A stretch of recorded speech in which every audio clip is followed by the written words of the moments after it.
So, Namaskar, I'm Anuradha. Greetings from the Gnostic Centre.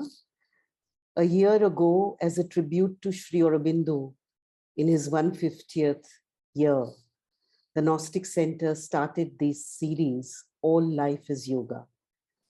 All Life is Yoga is a line from Sri Aurobindo, and we have endeavored in this 1 year to take up certain key themes and look at them from the consciousness perspective and explore them, that how, while living our day-to-day life, being engaged in whatever we do, we can integrate and create a bridge between our inner life and the outer life. We have looked at business, we have looked at money, at world crises, at education and health. And today, this being the final webinar in this series, we are looking at a personal journey, but also seeing what its implications are for others who may be on the same path internally and may have been dealing with this issue. The theme grew out of a personal connect with the two panelists who have something very beautiful to share. Patrick, he is based in US. He's a professional sacred artist, a sculptor, and he's also professor at 2 universities in US, teaching theosophy and religious studies at Marymount and George Washington University. And Tong, she's in Europe, in the Netherlands, coming from China initially. And she's a CEO and an entrepreneur and a founder, a business consultant, trainer. So, but both of them connect over something very deep and personal to them. And I found it very interesting that two previously people who didn't know each other came together through this theme. So I will start the webinar by asking both of them to share a little bit about what does homecoming mean to them. We have called this homecoming across spiritual paths. What does homecoming mean to them and what started them off? So whosoever wants to go first. Patrick, would you like to start? You can unmute yourself. Sure, I'd be happy to. Yes, so for me, the notion of homecoming has to do with both a spiritual search and a creative and academic one, because I have had many homes in terms of spiritual homes and many homes in terms of academic and creative homes. And so homecoming has to do with the idea of coming home to my true self, my true relationship and then identity. And for me, that has been very adventurous, and as an artist and a scholar. And in terms of spirituality, it has had to do with Roman Catholicism, where I was born into a Roman Catholic family, and then through that discovered mysticism. The spiritualities of Francis of Assisi and his consort Clare of Assisi have been the most important, but I've also discovered Cistercian spirituality and Ignatian spirituality since then. And Paulist spirituality was always important to me growing up too. So those might be foreign concepts to folks in India, but they were different flavors, you could say, of Roman Catholicism that formed me as a young person and as a young adult. And then I discovered through a Catholic monk the writings of Sri Aurobindo, and he spoke so highly of Sri Aurobindo that I felt like I needed to read about him myself. And so I felt sort of a draw to come home to Sri Aurobindo and the Mother after that, which later led to the idea of coming home to God more universally, just sort of widening the circle. And that there's no sort of one home, but that there is one home, but that has many manifestations. That became, I guess, an idea and an experience for me. I then, after that, discovered Inayat Khan, who brought Sufism to the West from India in 1910, and his order of Sufism also speaks of a sort of universal notion of homecoming. And in the United States, that particular order was then taken over by another Indian named Meher Baba. And so I discovered Meher Baba as well as part of my journey that I can talk about later. So Sufism, the integral yoga, Catholic, Catholicism were all part of my spiritual formation that sort of widened my idea of coming home to my true self. And what I guess what I'll end on is the keynote of that whole experience that continues and unfolds even today, is that I find myself at home more sort of in between the different religious homes. And scholars talk about this as a third space, a neutral space between religious homes where people can meet one another and learn about one another and be illumined by the path or tradition of some other home tradition. And for me, I'm finding myself more at home in between homes, if that makes sense. And the more I sort of deepen my relationship with the integral yoga and Sufism especially, I find that that's what they're calling us, that the mother, Sri Aurobindo, Meher Baba, my murshids or the teachers of Sufism are calling me to increasingly become more at home in between homes. And I think that's because religious traditions are in such flux right now. They're sort of dying in many ways, but also birthing something new. And that something new, I think, is coming to the fore between religions. So homecoming has to do with that kind of process for me of becoming more comfortable in between, in that third space. So I'll end there so that we don't talk too long. Thank you so much. Thank you, Patrick. You're welcome. Tong, we would like to hear from you. Yeah, thank you, Anuradha. Thank you, Patrick, for your beautiful narrative. And hello all for the audience here, where I see some old friend, Ritika, and welcome to see the new friends from India. I don't know what other, this new name, Crescent are is coming from. Majority is from India, right? I'm now based in Madeira, in Portugal, our second home. We just recently settled here, so coming home has so many different meanings. I would start resonating with what Patrick said. Coming home for me, coming home is for me, one dimension is really about coming to my own truth, having this true relationship with myself, and coming to my own authority, my own inner authority and inner sovereign.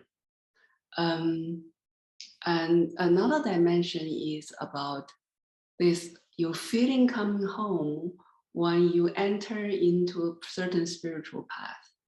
And in my case, I have been feeling at home in different paths, but yet this home can change. I started my journey in China when I was born. It was very much Marxism's ideology.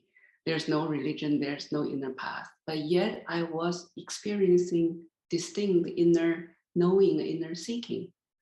My parents gave me very liberal education that I could really feel and be myself, and I could get connected with that part of myself, that part of home. And then when I was 25, I immigrated to the Netherlands, and through my husband entered into the same Sufi tradition that Patrick was talking about, this Hazrat Niat Gang Sufi movement. And that message of the divine within us is so resonating with me, which I haven't heard any of this type of teaching in China, and the paths that open the heart to me to say, hey, this is this is the journey that we can walk. So I immediately felt at home, even coming to the Netherlands. And after that, I discovered that I think after 10 years, the Sufism nourished me and initiated me in the conscious spiritual seeking, and was very grateful for that first 10 years of nourishment and initiation that I felt I could not bring into my Sufi practices into the work. I could not transform my work and also my nature. The human ego was difficult to transform, and that created a kind of inner crisis that outside world would not see, because everything seemed well in terms of marriage, work. But yet I felt an inner distress and prayed deeply to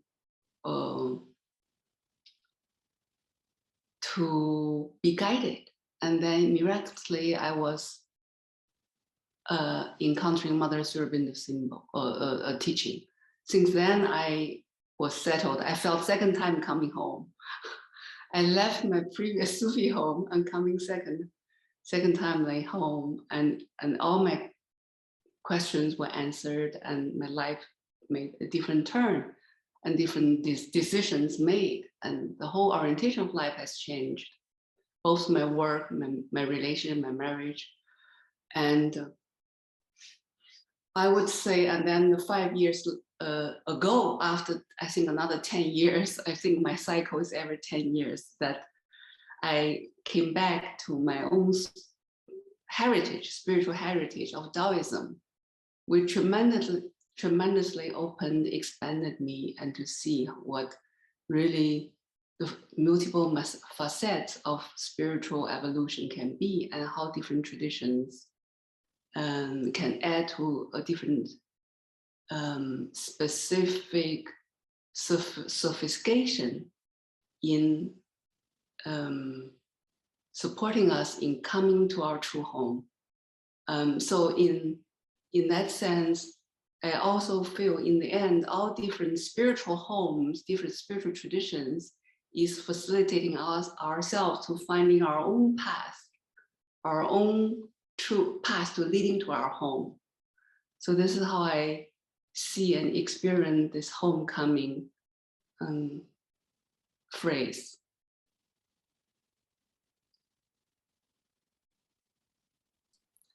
Thank you, Tong.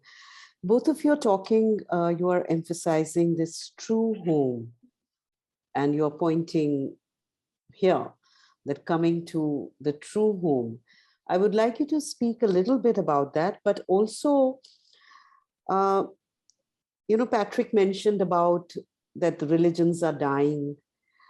And at the same time, we also see there is a truth in that many people are turning to spirituality, not to religion. But we are also seeing a kind of a revival of religion, even some kind of fanaticism, and in some ways, at times it feels that the lines are sharper between, there is an emphasis on dividing and on holding on to one's religion and saying, this is better, or this is this, and you are not that. And you are talking of something completely different, almost, I would say, opposite. And that also raises a question for me that do we then just make a mishmash of everything? And I'm playing a bit of devil's advocate here, frankly, but also it is also a genuine question that is there no difference between various paths, and is every path the same? Or so there is this truth, there is this one aspect of emphasizing the division and differences. There is the other aspect of harmonizing everything. So I just want to know, what is it? It is, what is your experience, at least, not academically, but how has it contributed to you? How has it impacted you? And what is your then relationship emerging? Like Patrick spoke of being at home in between homes. And Tong is speaking of different paths you can unpack that a little more, both of you. Do you want to go first, Tong? Okay. For me, I noticed the what is going on in the world, regarding what you are saying, Anuradha. At the same time, if I look at my own experience, all have been evolving so naturally. So whenever I had a distress or I have a question that my own past, my own tradition, spirit tradition at that time could not answer me, I would pray and I would ask for guidance. And I always felt that my prayer was heard. And then I would just continue with whatever I'm doing. And then the new path, a new teacher, new friend, new companion showed up. And so very naturally, it was inspiring to see, gosh, another person has totally opposite path than me, how they have evolved, how they have used their different parts of being. And it was equally relevant, equally effective, and equally inspiring. So I think that true encountering has helped, and to see that the different paths can be enriching and expansive, and shed light also on my own limitations, limited view of how I see even integral paths or Sufi paths. So I think that was one point I want to mention. And another point is to be able to truly enter into another path, that, to explore into another path, it requires us also to be able to give up some attachments we have to our own path. Because I noticed in the beginning, I was so attached to integral yoga path that I was constantly using the mental models of integral yoga to examine Taoism. And I realized later that was insincere of me, because you can't experience one, the gem of one tradition if you cannot enter into that as a newborn. I just freshly start work, not questioning, not using the mind, just feel experience first. And once I did that, and then how can I say that? And then I could really see the beauty and see the efficacy of that tradition, how it had nourished me. And then I can come back to integrate with what I have been practicing and learning from integral yoga paths and Sufi paths. So I saw this danger of this dogmatism of, about a certain tradition and using that as one standard to judge others, rather than to truly be able to go in that. I noticed that to be able to surrender, we have to so much grounded in your own inner truth, to say, hey, our path is not, we're not determined by one path or another path. We're determined by our own inner experiences, to say how my soul is going to experience this tradition, how the tradition, calls me. Yeah, I would stop here for Patrick to elaborate more, but these 2 points showed up for me. I resonate so much with that, Tong. That's beautifully said. I think it describes my experience as well. And that there's sort of been, for me, a sense that a flooding, well, let's see, I should back up. So one of the reasons that Anuradha and I spoke about this very theme, this topic, happened, I guess, about a year or so or two ago. My father had passed away in 2019.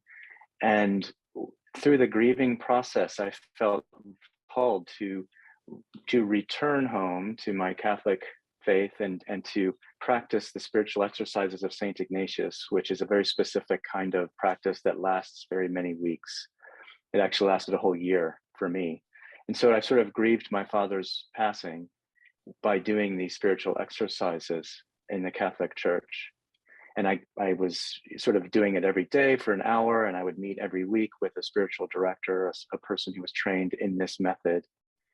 And I found myself, it's sort of, reading the Bible, reading the scriptures about Jesus and Mary, and imagining oneself physically with them, and maybe having conversations. And so it's a very beautiful kind of imaginative process. I found myself wanting to include the mother and Sri Aurobindo in my conversations with Jesus and Mary. I found myself also including Meher Baba and my Murshids as well. So it became this incredible journey of, I guess, just all of these friends coming together, all of these masters in my life who have shaped me. But in this context, I guess, of a Catholic prayer or a Catholic practice. But yet, for me, I was able to include all of these people within my being. And luckily, I had a spiritual director who was able to go with me.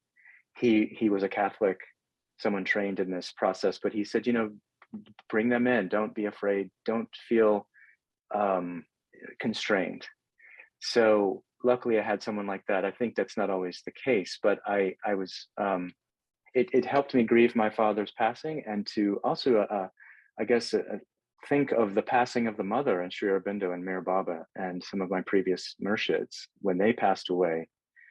That grief was coming up, and I think during COVID, the grief that is so a part of all of our lives that COVID has brought, in terms of the deaths that physically we have maybe experienced, deaths in our families, people who maybe died of COVID, or it's death of ways of life that COVID has disrupted, and it's very much disrupted religious practice.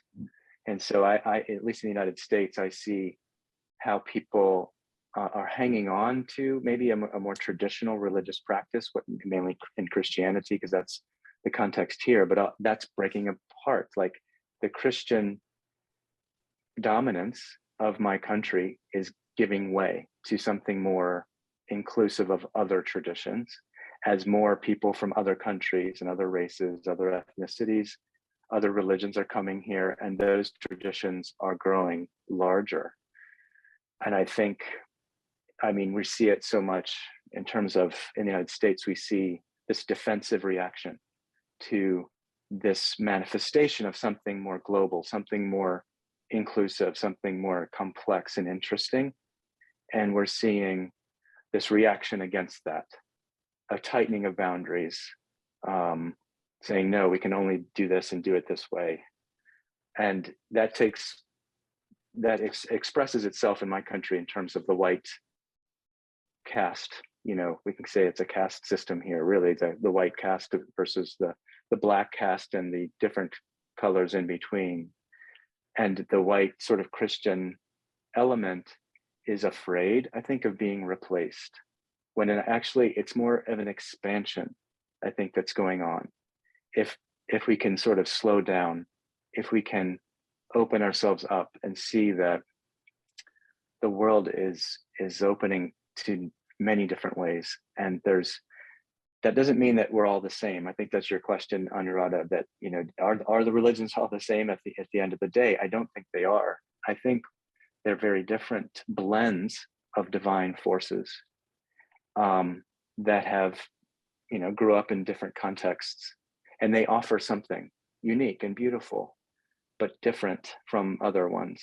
But there's something happening between them. There's something happening in the walls that hold each one. There's something sort of dissolving in those walls, and it's allowing things to permeate and to mix, while at the same time, there's the identities are there's something essential to these identities that is surviving, yet at the same time there's something unessential that's not surviving. And it's very difficult. I think it's a death process and a birth process at the same time, that I'm experiencing in myself as well, in terms of my own sort of ability or opportunities I've had to mix, I guess, Catholicism, the integral yoga, and Sufism.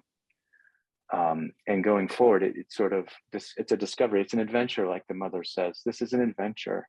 It's not been done before. And it includes religion, but it also includes non-religious approaches. And so it's very new, I think. And because of that, it's very uncomfortable, and the reactions against it are very extreme. Yeah, thanks, Patrick. Yeah, whatever my understanding is of reading Sri Aurobindo and the mother, there is this, that is what I find interesting, that what both of you are pointing to, that there is this being sincere to the truth of your being, and then finding the methods can be many and can be from various traditions or non-traditions or your own. But it is the aim and the, you know, what your core is wanting, how it wants to express and manifest itself, that is most important.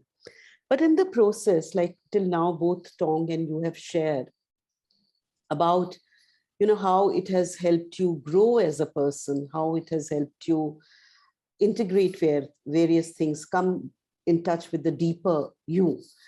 I would also like to know that what are the challenges, inner challenges you have faced in this journey? You know, what are the roadblocks or resistances in your own being that you have seen in this process of expansion or widening, or being true to yourself?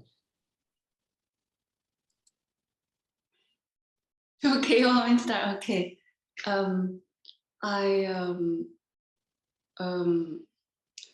Yeah, I think I started with confusion. I think the first transition of changing, of transferring from one home, spiritual tradition home, to another one, in my journey of coming home here, was first confusion. I thought, gosh, how come I'm a Sufi? You know, how come I'm not happy here, and how come my questions were not answered, and by my teacher, who I respect so much. How come my life's issue I could not, you know, resolve my spiritual practice? So that was first, and the second was the seeking and praying. Once I was led to Sri Aurobindo Mother's teaching, then I got still this conflict. I'm not true. No, I'm not true to myself. My teacher says you cannot walk on spiritual path with two legs, one leg on two boats. I said, did I do something wrong? And I was not true to my Sufi tradition. I'm now, you know, and I remember that my husband and I, we were going to the Delhi Nizamuddin Aulia's Hazrat Niatgan's Dargah yearly retreat. And those moments that we, after the retreat in the Dargah of Hazrat Niatgan, we would go to Sri Aurobindo Ashram in Delhi. And I was taking up all the books and reading, like unstoppable, you know, and then coming to the retreat and feeling so guilty. So what I'm doing, what happened, you know? And until I prayed to Inat Khan in that retreat to say, what is going on? Is it true? Am I doing something wrong? My teacher said I should not do this. I should choose one. And miraculously, he responded to me. He said, continue your journey, my child. It's the same journey. After that, encountering with him, I fully be free, liberated. Nobody can stop me to pursue integral yoga. And so I distanced myself more and more and really enter into. So that was one. I think the second challenge is from this integral yoga path and integrating my Taoist tradition is that the integral yoga path starts from above. We go down, you know, and Sri Aurobindo was talking about we establish our higher light and higher mind and psychic being, and then from there we work on the lower, you know, parts of our being. And I developed this negativity towards everything that lower, everything hadn't been finished. this intolerance and rejection, without loving and first owning it, without first owning and loving, accepting it, you know. And this Taoist path, that what I encountered with, is so including everything lower, even starting from everything lower, which I was totally objecting in the beginning. But yet I saw my Taoistic friends and mystic friends, we become sisters, that start from totally opposite way, is equally relevant and valid. And that was the big opening for me to say, okay, we can start the body. Some tradition can start the body. Some souls can start from the journey can start the body, and from there to reach the soul. And it's, you know, so this Taoism is really complemented me, this outgoing way with the descent, you know. And I think that was the biggest challenge, to let go of my own conception, my own attachment actually to that integral yoga is the only way and the only standard. And then and let go of that and be truly in the Taoistic practice. I think those two one that, and still sometimes I still feel guilty. I'm still praying to Mother Sri Aurobindo in the early phase, was asking, am I on my path? What is going on with me? I felt that they were just witnessing, they were allowing and giving all the freedom of my soul as children. We experiment, you know, I felt like that was also the beauty of allow ourselves to be fully in, but sincerely, not to just to go for vital excitement or interest, or sincerely being in seeking the truth in that practice, and seeking our inner truth resonating, and yet respecting and honoring the truth, how divine forces has manifested in that tradition.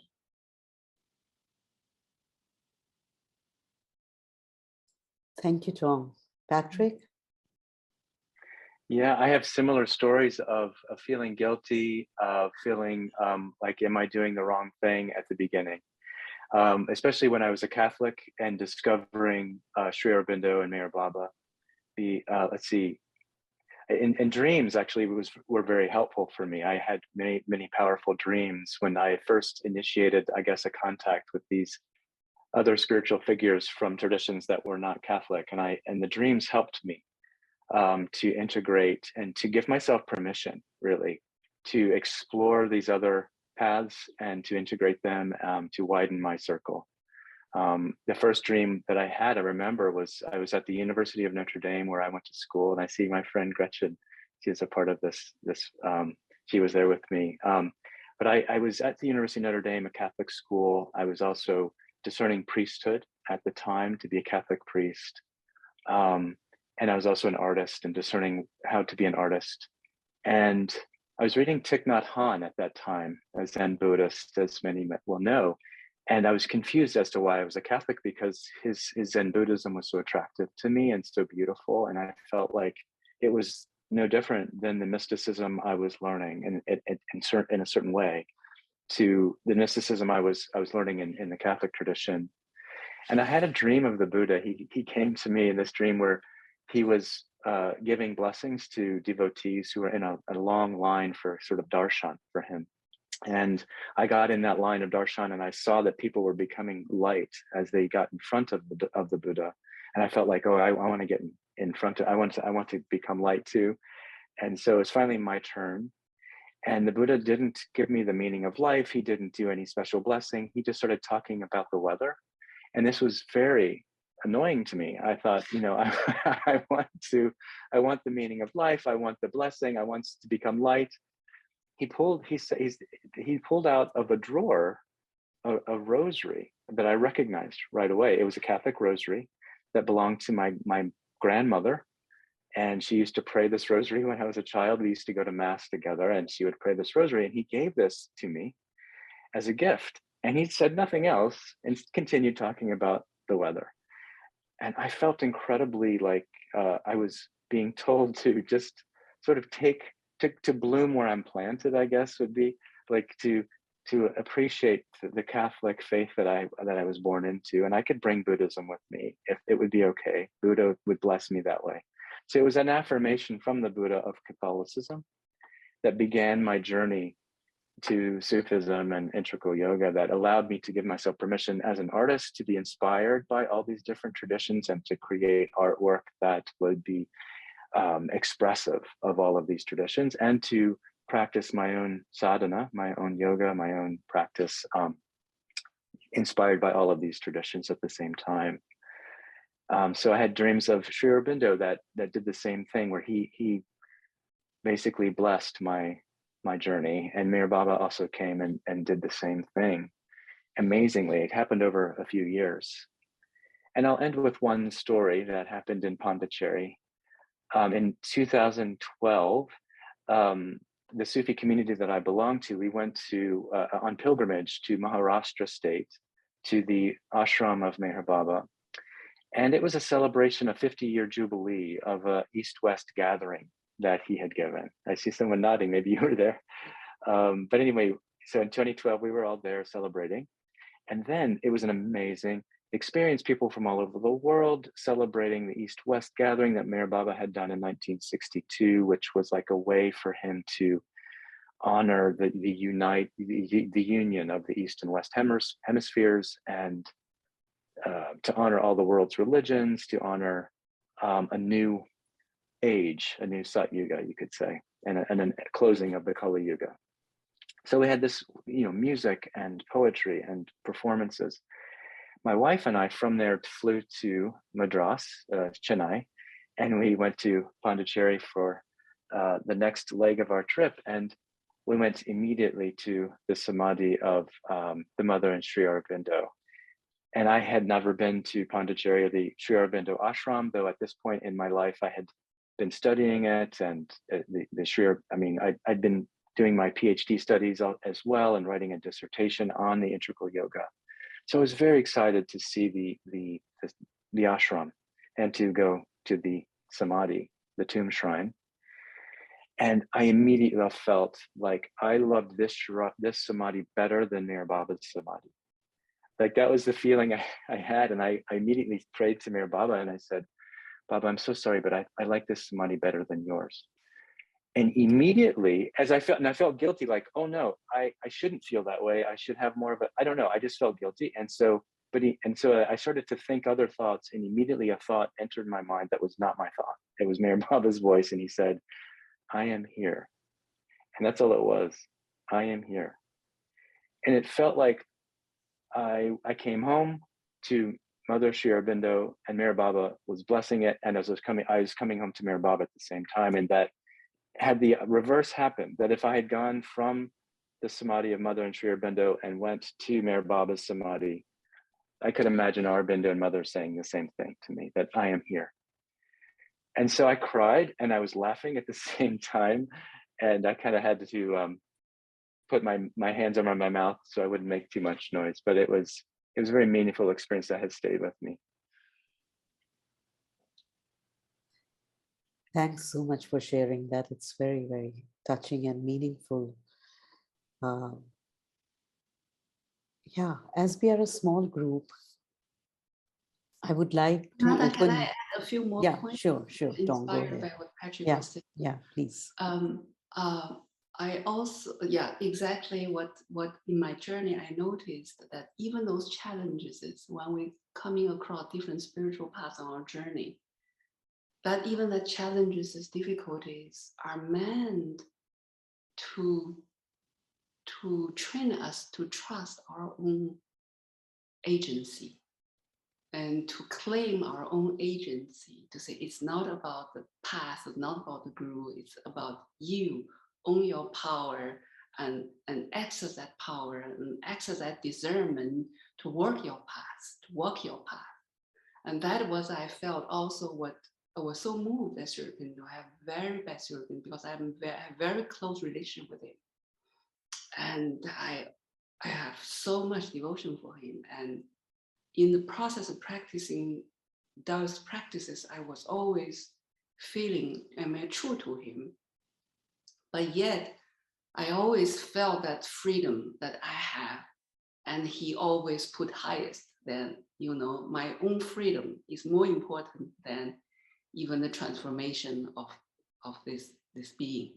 So that was really, made me feel like that all different paths in the end, even his presence, even his, his work is wanting us to be truly owning that spiritual power and that agency to create our own path.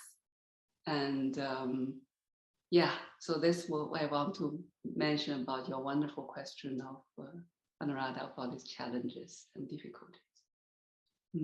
Yeah, so true. When I was listening to both of you, that is what was, for me, it has been a kind of a single path.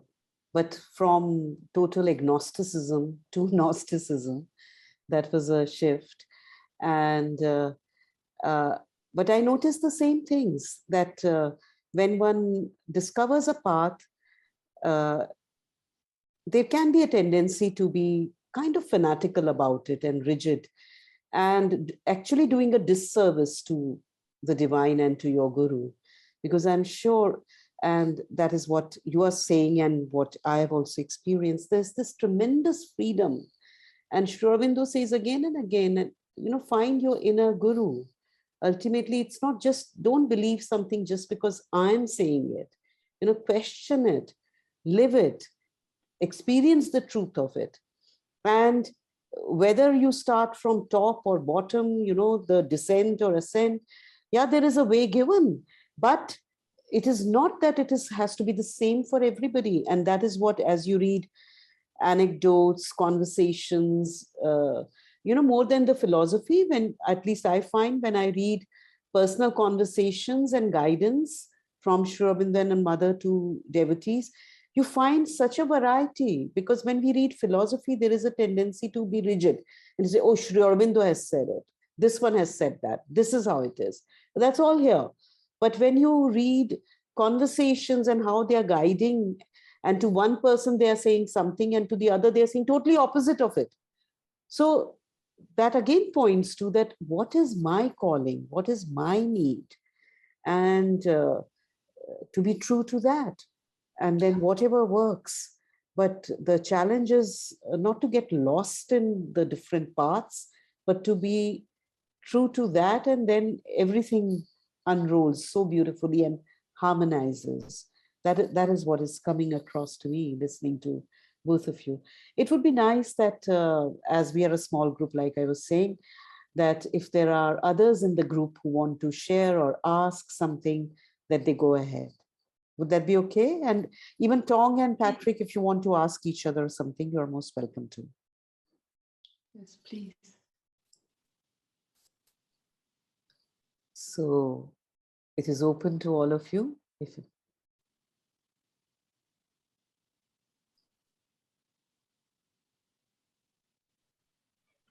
Yeah, I would like to share. Yes, Nidhi, please go ahead. Yeah, hi. When Patrick was talking about Meher Baba, because I deeply follow him, I deeply love him, and I found myself with him. My journey started, as you know, with Gnostic Centre. Questioning, yes, it happened. It started before that, but I started seeking answers with Sri Aurobindo and Mother, you being one of the facilitators. But still, there was so much that I could not see the answers for. There was many things that were left unanswered. I reached to Meher Baba Samadhi in the year 2006, and from then a new chapter started in my life. And both, like Patrick and Tong, both have talked about different parts and everything. It was too much of confusion earlier for me, because not being an easy seeker and not being an easy one to say yes to anything around me,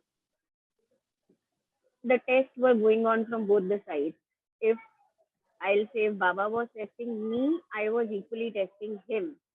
That whether I am with the right guru, whether I am with the right divine power or not, or will I be left alone again, or will I be left unanswered again? And it's been 15 years. It's been quite a long journey. My marriage took place there. My both the kids are from there, and all I'll say all so-called problems which Tong also discussed about, that if difficulties come, if problems come, they are meant to make us learn something. There were times initially when I used to be so broken that I took help from Meher Baba lovers only, who were in direct contact with him through spirits. And I used to seek answers from that sources as well. That why are you doing this with me? Why? I came to you to live a happy life. Why are you troubling me so much? And every time for me, homecoming was understanding that the home is within me. It's not even, the epicenter is not even Meher Baba's Samadhi or Sri Aurobindo's ashram or a Gurudwara or a mandir, any place. That home is within me, and for past 15 years or so many years, every quest has leaded me there only. And now I am slowly finding that peace. I am gradually seeing a change within my own self, which may or may not be visible around me, but I can feel it. I am living it now, though it is a very stressful journey. It's not easy, it's very confusing, it's with so many ups and downs. But yes, for me, homecoming now is going, connecting within, seeking within, rather than going to places, rather than going without, seeking answers out. So for me, this means homecoming. Thank you, Nidhi. Thanks for the sharing. Yeah, Patrick, please go ahead. Oh, I was just saying beautiful, that it resonates. And I think I like, well, I guess I like the idea that the theme that's coming through is this notion of the heart being, and the individual sort of the inner guru is the most important one, no matter what path or what guru we might on the outside have. I think every guru says, like Meher Baba said, I am not this body. So that's because the guru is within us, and we are that.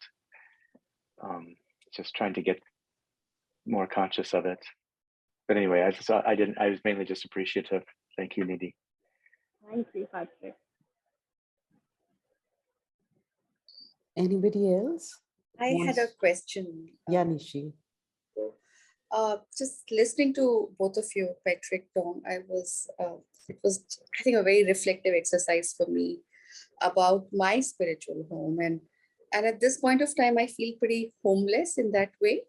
And how bad is it, or how important it is to have a home? And yeah, just that.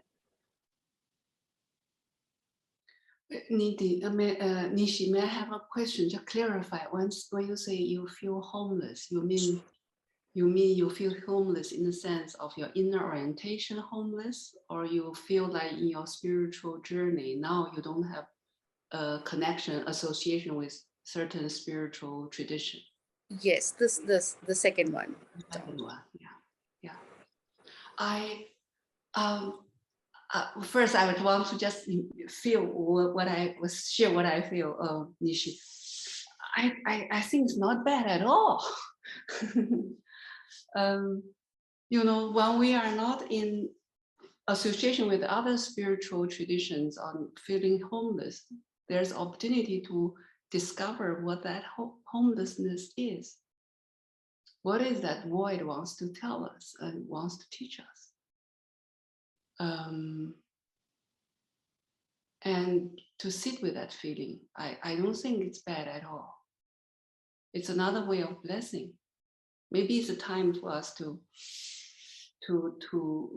find our home self, not attached, not associated, in connection with the spiritual tradition.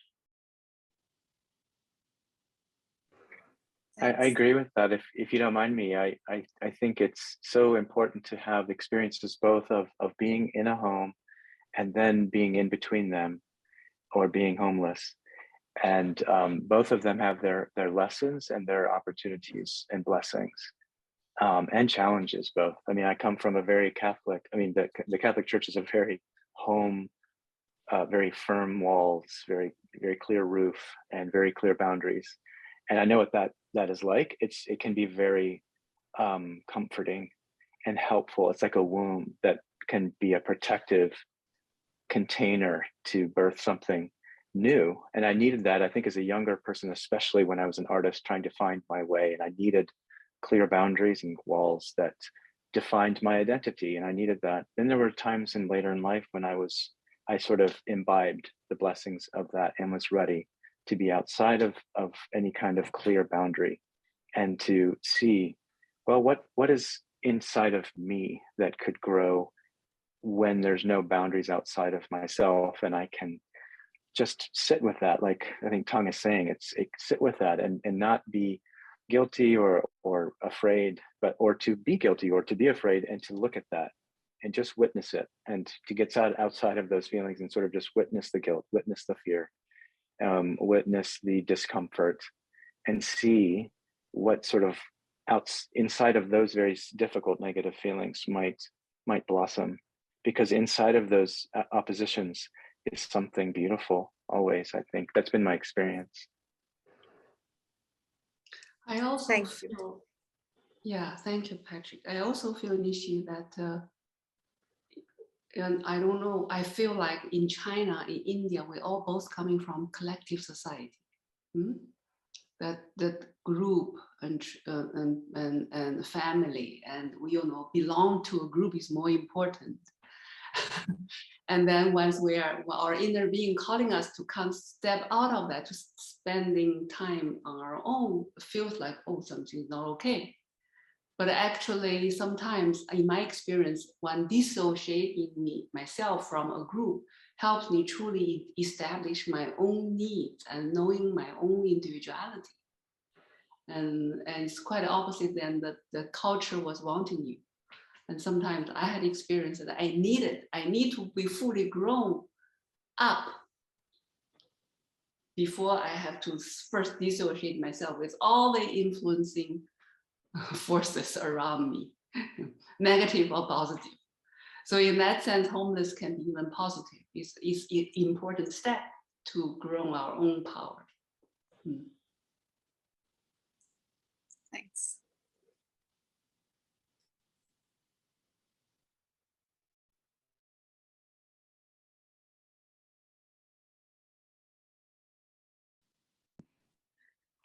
Can I say something?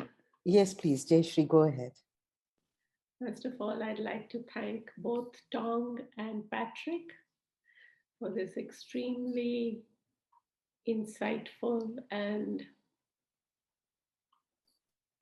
beautiful narration of your journey. Actually, when I saw the topic homecoming, I was intrigued because I was wondering what is this going to talk about? But I'm so happy that you put it in perspective in terms of your personal narrative and your journey in faith. Thank you for that. Coming to what Nishi said, I was just thinking about it. I think it's a situation of grace that you are in.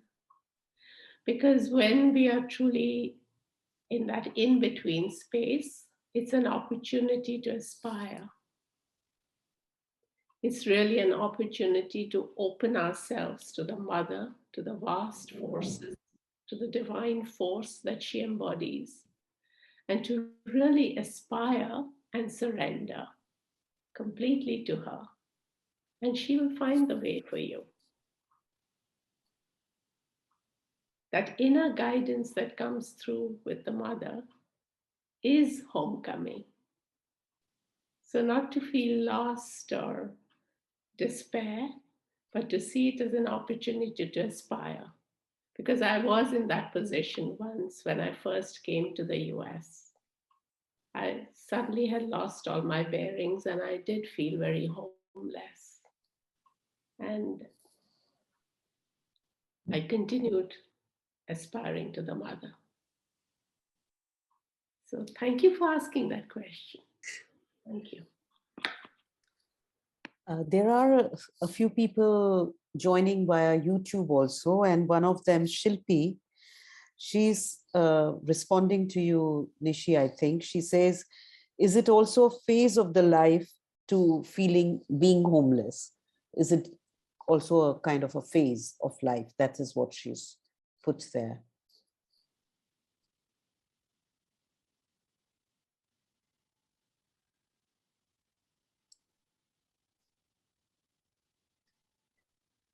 Anybody else who would like to ask or share, comment?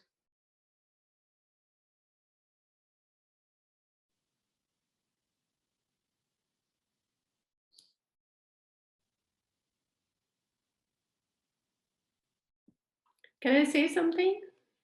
Yeah, please. This phase of life, this made me think that it is a phase. We all go through that phase when we are seeking. And the seeking spirit is what marks as faith. Unless we seek, we'll never get the answers. So this phase, it is a phase, and it comes repeatedly. It's not as though it comes once and you find and you're on the path. But as just now the stories of homecoming, we were told that these are phases that come in our evolutionary growth. We grow to an extent, then we seek again, then we grow to the next step. So it is a phase, it's a welcome phase. That's what I feel. I don't know. Somebody else might have another perspective. It just reminds me, listening to this conversation, this morning when I woke up, there was this strong feeling. For me, since I came to Sri Aurobindo and Mother, there has been no other. So I feel that is my path, and that is very clear to me. But within the path also, I mean, just listening to this conversation, the sentence that came to me this morning was, it's so boring to live just for oneself. And I felt as if I was in a prison, as if I was just living for myself. And I didn't want that. And it was a strong feeling. I got up with this feeling.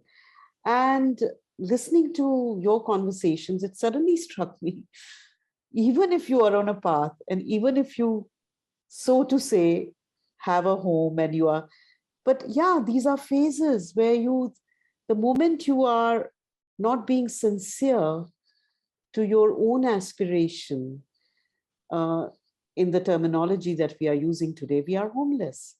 So it is not a question of, like what Tong and Patrick shared, of shifting gears, so to say, of, coming from between Sufism, integral, Taoism, Christianity, and feeling that confusion. But even within, when you are following a path, so to say, even there are all these emotions, there are all these confusions and rigidity.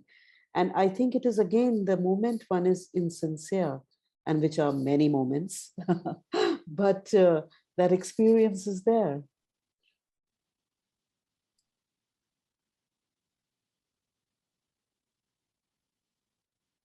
Yeah, two things just made me reflect on is also based on previous question, Anuradha and Patrick, you are sharing on this, this world, this fanaticism, when fanaticism of religion comes in, people cling onto it and division.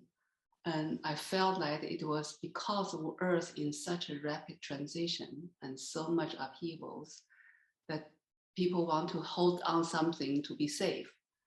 But that's exactly the moment to make it relevant for us to really search and be in our own inner home, because that is the only place through where we can navigate into this complexity and upheavals of the outside world. Because that is the inner truth, inner guidance, inner home can guide us. I feel that I want to add.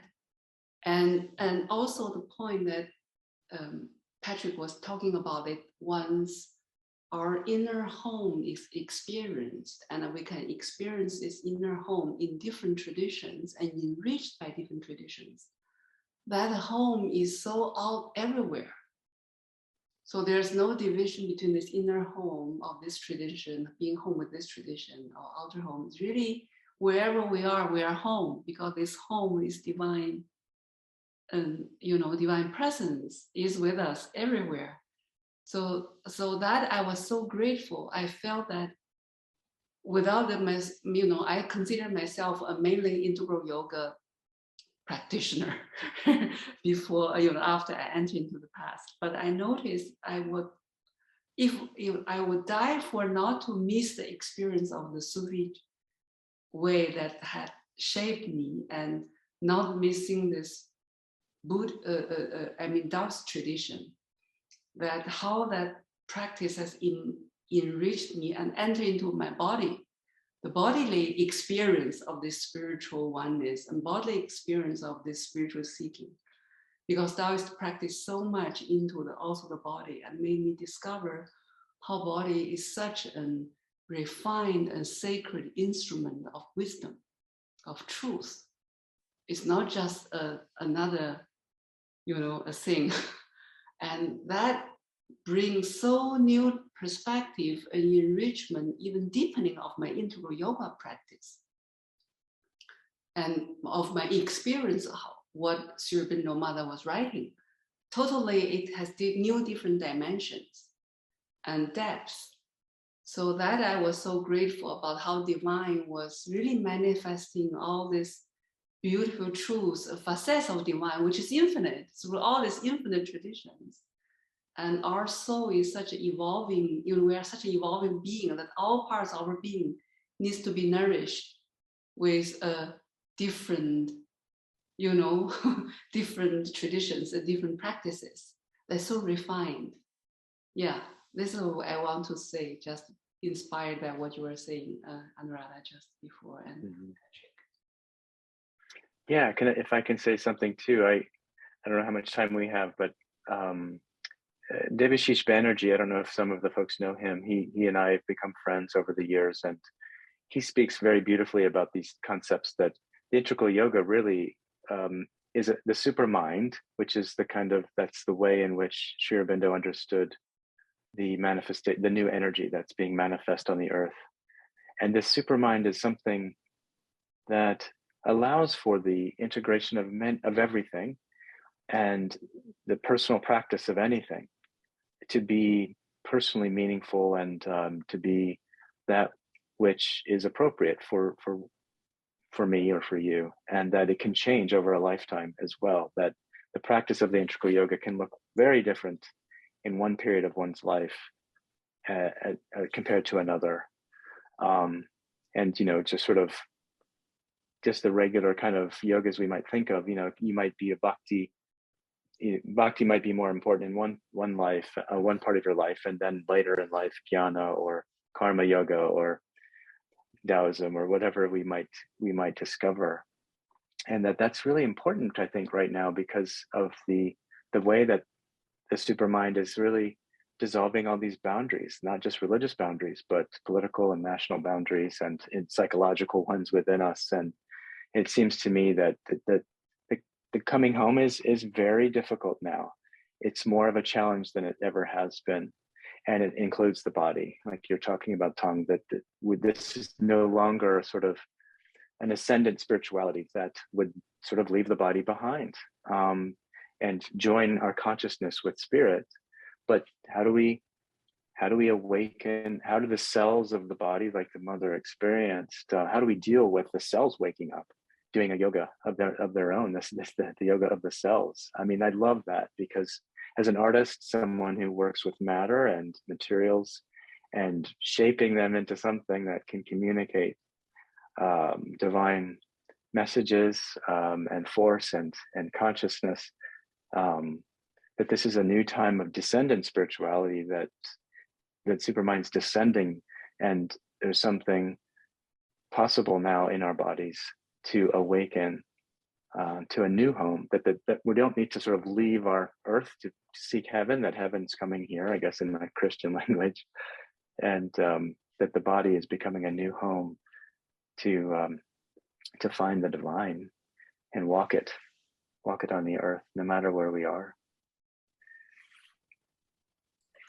So beautifully put, Patrick. I think it sums it up all. So I think it's a good note to conclude on. Nothing more to say, really. Thanks, everybody, for being here. Thank you so much. And may we all keep coming home to ourselves through whatever means. Yeah. Good night. Namaskar. Thank you, Anuradha. Namaskar. Yes, thank you, Thank you, Anuradha. Tom. Yeah, thank you, Patrick. Mhm. Everyone. Wonderful to see you. Yeah. Yeah. Yeah.